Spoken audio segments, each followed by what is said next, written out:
గురుజాలపట్నం శ్రీనివాస కళ్యాణ మండపంలో చేనేత హస్తకళా మేళ ప్రదర్శన ప్రారంభం చేయడం జరిగింది. ఈ కార్యక్రమానికి గురుజాలపట్నం సిఐ ఆవుల భాస్కర్ రావు చే ప్రారంభించారు. అనంతరం చేనేత హస్తకళ ప్రదర్శనను పూజా కార్యక్రమాలతో పాటుగా చేనేత హస్తకళ ప్రదర్శన సందర్శించడం జరిగింది. అనంతరం చేనేత హస్తకళ సందర్శకులను ఎంతగానో ఆకట్టుకుంది. ఈ చేనేత హస్తకళ ప్రదర్శన డిసెంబర్ మొదటి వారం వరకు ఉంటుందని మేనేజర్ రంగస్వామి అన్నారు.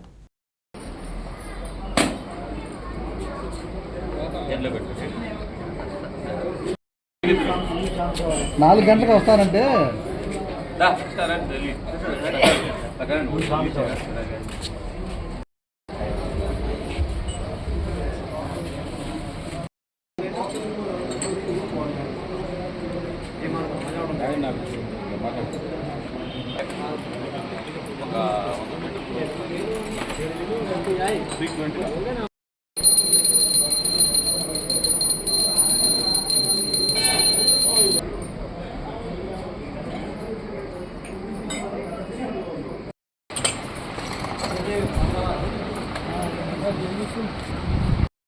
ఇక్కడ ఏమన్నా చేస్తే యాక్సిడెంట్ తగ్గించగలం దాని మీద రివ్యూ చేయమంటారు.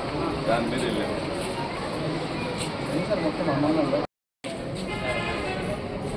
మళ్ళీ కూడా ఏముంటుంది